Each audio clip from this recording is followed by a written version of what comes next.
This is just about as far west as you can get on mainland Europe. The 2.7-mile magnificent circuit at Estoril in Portugal. And that's scene of round 12 of this year's World Championship Series. And here the World Championship is in a crucial state. 3 men are up at the top. Nelson Piquet leading, Ayrton Senna in second position and Nigel Mansell third.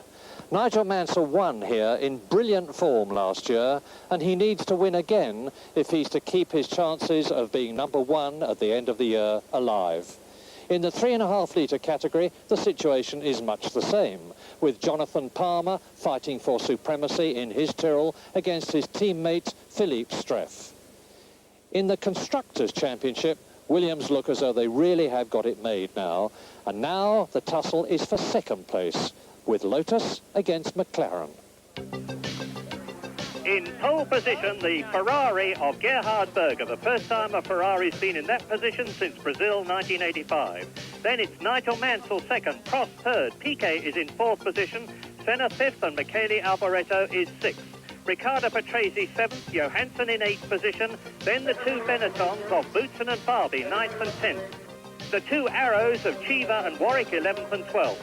Britain's Martin Brundle is 17th, Jonathan Palmer is 24th, and the fastest 3.5 litre car, Philip Alliot's Lola, 19th. They're already at the back, everybody's in line, the flag has been given, so it's almost now. Away! Mansell gets away superbly, Berger second, Piquet comes through and tries to go on the inside of Prost.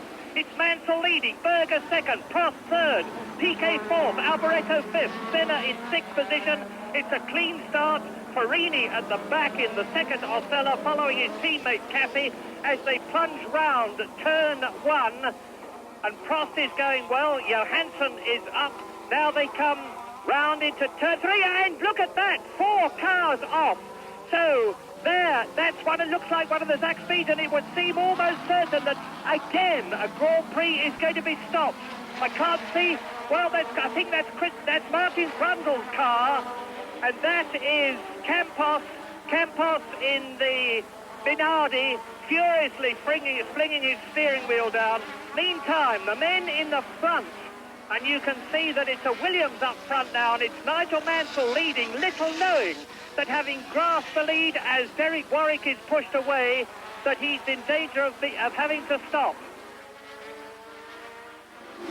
Mansell over the line, and so far they don't appear to be stopping the race. And now Gerhard Berger is past Nigel Mansell into the lead, but the black flags are out, so it looks as though the race is being stopped. So now, as we wait for the Portuguese Grand Prix to be restarted, here is the reason why it stopped. Nelson Piquet and Michele Alboreto made contact. Piquet's car received a puncture, and that caused Derek Warwick behind him to take evasive action, and a pile-up involving Warwick, Brundle, Danner, Arnoux and Campos ensued, and that's why the race was stopped. That incident certainly caused problems, and when the restart happens in their spare cars will be Michele Alboreto, Nelson Piquet, Martin Brundle, René Arnoux, Theo Fabi and Eddie Chiva. And as they get ready for the restart, Christian Danner will not be amongst them, and restarting from the pit lane is Campos and one of the Tyrrells. And away. Now let's hope for better luck this time. Another flower by Mansell. Piquet coming up on the outside. Berger is in second place, and up into third place goes Ayrton Senna.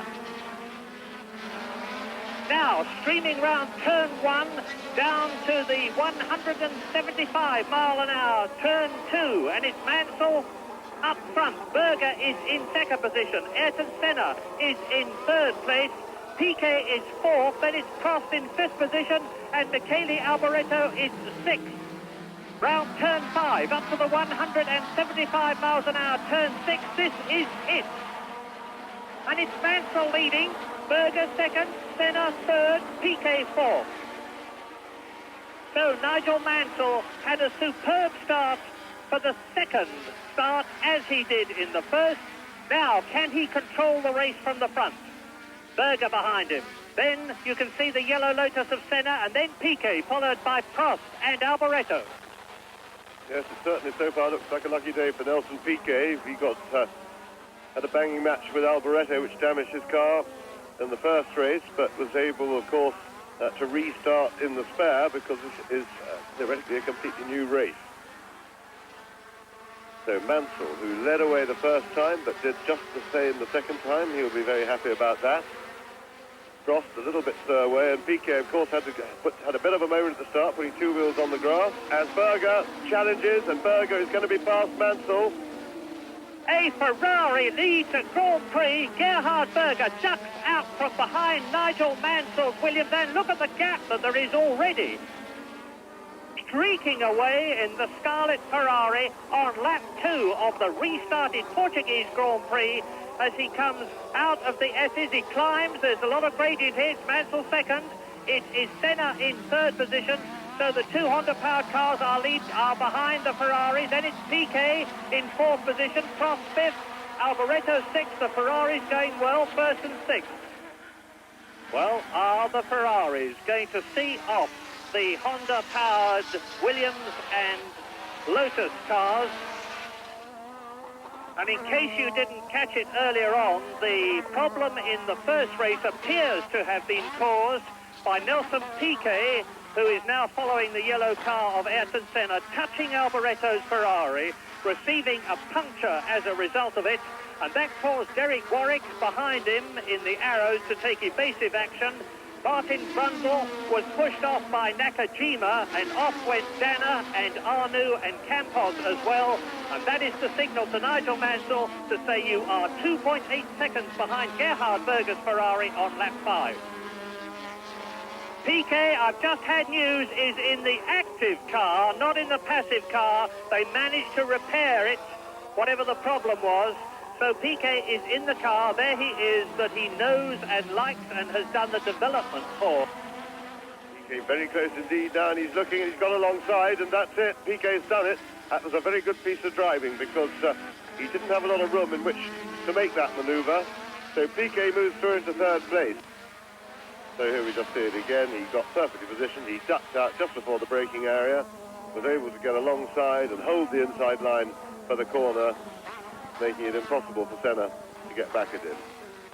Piquet has seen off one of the two men who he is in contention with for the World Championship, Ayrton Senna. He's easing away from the Lotus, which is being caught by the Ferrari of Michele Alboreto, and Senna moves across, and Alboreto goes up, and I saw a puff of black smoke from Senna's engine while James was having a word, and I suspect that the Brazilian is probably out of the Portuguese Grand Prix with a blown engine. Now that really is what I hope is an inspired guess, but I certainly saw smoke. Senna has certainly closed up into fourth position. Then comes Alboreto up into fifth place. There he is. It's Alain Prost. Sixth now is Boutsen. There's Boutsen, who is now in sixth position. And Senna, you saw there, is down into seventh position as across the line goes Berger. Here, there was Mansell in the background, down into turn 1. And the gap is 3.1 seconds, 3.147 seconds to be absolutely exact, and that's the reason. Nigel Mansell, fastest lap, 117.4 miles an hour, 122.8. And that compares with the lap record held by Senna in 1 minute 20.9. 4.2 seconds now is the gap between Berger leading, the car you're looking at, and Mansell in second place. Derek Warwick is starting to move up. He is in 12th position ahead of Andrea De Cesaris. And there is De Cesaris.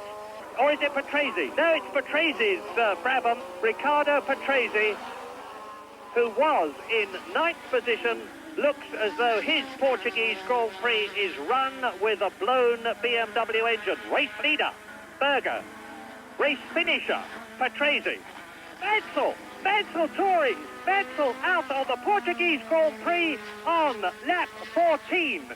And that must surely have blown his World Championship chances of 1987, just as Australia blew them the last race of 1986, and he pounds the steering wheel in sheer frustration. Yes, what a terrible disappointment for Nigel there. It's going very well indeed, and it certainly does, as you say, Murray, make his World Championship chances look pretty distant now. And that is Senna in the pits. And Senna is in the pits for far more than a tyre stop. In fact, they're not even changing the tyres. This could well be a repetition of the active suspension hydraulics problem that they had in practice. And it's now lap 21. Berger that you look at, 9 and a half seconds ahead of Piquet, who is 3 seconds ahead of Alboreto third, Prost fourth, Boutsen fifth, Farby sixth, Johansson seventh, Cheever eighth, Warwick is ninth now, ahead of De Cesaris 10th, Nannini 11th, and Martin Brundle is 12th in the Zaxby. Into the pits there is the first of the top men to come in for new tyres, Thierry Boutsen on lap 23, and this is a tardy stop. Nothing to be proud about, unfortunately, for the Benetton team. And out of the race goes Derek Warwick. It's all happening here in Portugal. Derek Warwick out on lap 23, and he was in 7th position, only just off the points. Another very, very disappointing race for the Englishman, who, of course, is looking for a good record in the closing stages of the season, because he obviously wants to get into one of the major teams next year if he can. There are 2 places possible. Benetton, the second seat if Theo Farby goes to American racing next year, and the second Williams seat, of course, now that Nelson Piquet is leaving the team and going to Lotus. But meantime, there is the Ferrari of Alboreto as number 17, Derek Warwick, restarts. He'd obviously just spun off. Alboreto appears to have got himself in front of Piquet. Berger still comfortably in the lead and going quicker and quicker. New fastest lap now for Berger, 121.89. But the battle for second place is what matters. And Alboreto is indeed up into second place. He's some 17 seconds behind Berger. Piquet and Prost snapping at his heels. And Warwick off again. What on earth is wrong with Derek or the arrows? Because Derek, who spun off once, has done the same thing again, which is most unlike him with all his experience. And again, he's having to reverse onto the course, and that's Cheever going through in 6th position. And for the first time, we're seeing this during the race, which is a pity we haven't had a lot more of it, as 2 cars, and it's Piquet's one of them. Piquet's one of them, goes soaring past Nakajima and Alboreto, and it looks to me as though Piquet has regained that second position. Yes, he has. Piquet's now second. Alboreto is down to third. Prost is right up behind him, and the Brazilian is flying again. And they're waiting now. That's the Williams pit waiting for Nelson Piquet to come in. Now there's Berger completing lap 30. Now there's going to be that gap before Nelson Piquet comes through in second place. And coming towards us now, that's Martin Brundle and Alboreto and Prost. And where is Piquet? There he is. That's the answer. Nelson Piquet into the pits. Now, is this going to be one of these Super Williams stops? Not a super one, but it's not too bad. Just over 10 seconds. And Nelson Piquet is down to 4th position as he rejoins the race. Berger, Alboreto, Prost, Piquet, Farby. Well, meantime, there is the race leader, Gerhard Berger. He is now on his 31st lap. As Alboreto second, and into the pits comes Prost. Prost, who was in 3rd position behind Berger and Alboreto, and that's a good stop, 7.6 seconds. Tremendous stop by the McLaren team there. Beautifully efficient, and that should get, and Prost has got out. I think that was Piquet in the background, and so that could effectively have moved Prost up into second place. But remember, he's got cold tyres, and he's got to have to fend off Piquet for a lap or two. So there is Berger, the young Austrian, commanding the race, and his tyre stop, of course, is going to be absolutely critical, and here it comes. Now, the fastest we've had so far was Prost. Berger will almost certainly, in fact, I'm sure he will lose his lead as he comes in to stop, but Prost's time was 7.6 seconds. The Ferrari mechanics were drilling this morning. On go the impact wrenches. Off come the wheels, on go the new ones. This looks like a good one, and it's not a bad one. It's 8.5 seconds, and Alboreto is through into the lead. And that's Alio out again. Philippe Alio has once again blown it. As Prost goes through ahead of Piquet, and the race order now on the half-distance lap is Michele Alboreto leading. Berger is second, 7 seconds behind him.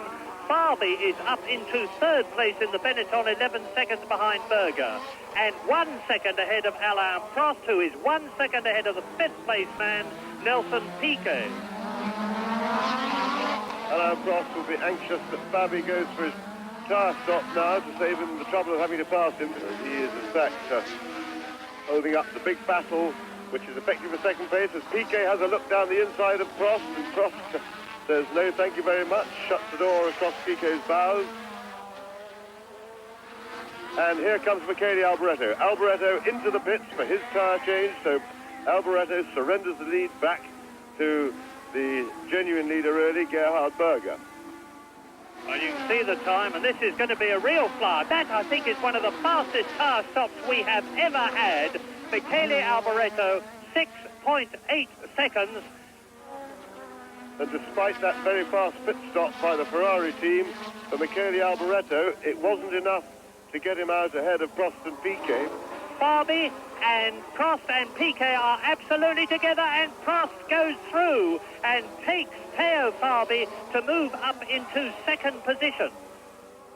Good driving by Prost. He couldn't do it on the straight. The McLaren didn't have quite the power to pass the Benetton. Here we see it again. He's just flicked inside. Of course, remember, he's got a bit more grip because he's on the fresh rubber, and Farby couldn't head for the inside of the track. So the Prost will be very pleased with that, but he's got a lot of work to do now to try and set about reducing that lead that Berger has got. Who is that down there? It's Alboreto. Alboreto again retires. What bitter luck. I keep using that phrase, but Alboreto retires from fifth position. In fourth position, it's Theo Farby now, who has been caught and passed by both Prost and Piquet. De Cesaris is up into fifth place with the retirement of Alboreto. And there you see the gap visibly. That's Johansson going through just in front of Berger. That's Berger, and then Prost following. He's not only following, but he's gaining fast. It's down to 8 seconds, and never underestimate Alain Prost. Fifth in the World Championship in 1981, fourth in 82. The fastest man on the circuit now, a new lap record. And Piquet looks as though he's in trouble. He's been caught by Farby. In fact, Piquet in third position is in danger of losing it. Berger goes through. Here he is going through to complete another lap. And the distance, the gap now is 3.9 seconds. What an absolutely super finish to this race, because Prost is now under 4 seconds behind Gerhard Berger. And of course, if you can see the man that you are trying to catch, it is an enormous incentive. And Prost can see him. He can see the Ferrari getting bigger and bigger and bigger as it gets closer. Prost, 1 minute 19.59. That is a new lap record. Yes, tremendous stuff, the way they've pulverised that record, particularly Alain Prost in his pursuit of Berger. But Berger is responding, and he's not hanging about either. He's only a couple of tenths slower than Prost, and he, like Prost, is going quicker and quicker and quicker as they get towards the end of the race.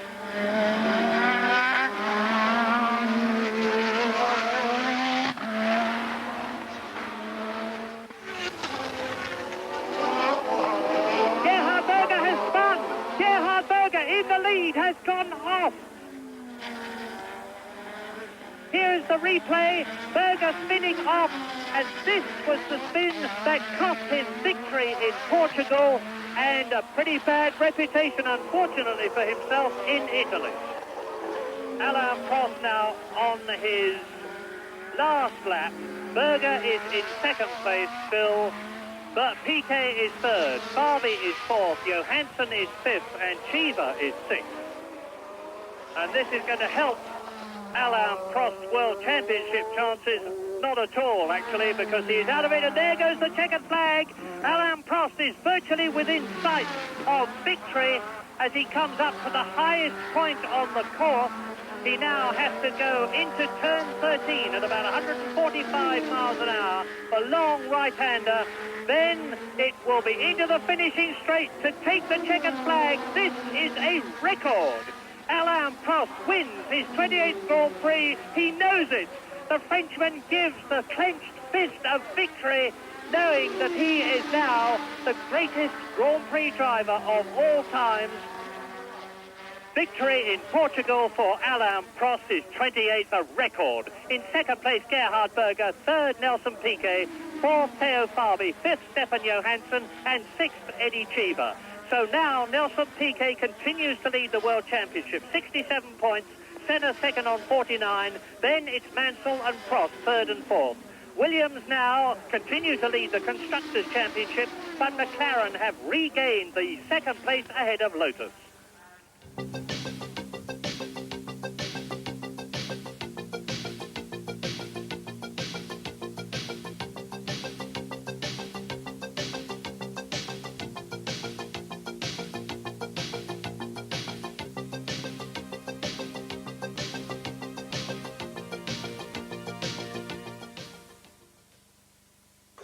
Sorry.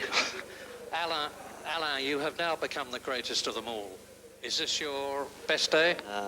Honestly, it's very good for me, it's fantastic, but this win comes at the right moment, not only for me and also for the team, because we had a very, very difficult moment, and even if we leave Porsche at the end of the season, I think it's very, very good for them to live in this way.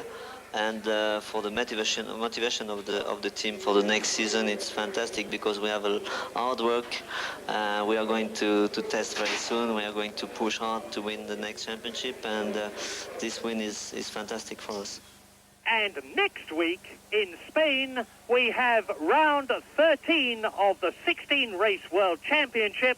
And if Portugal is anything to go by, Spain is going to be terrific. Don't miss it on Grand Prix.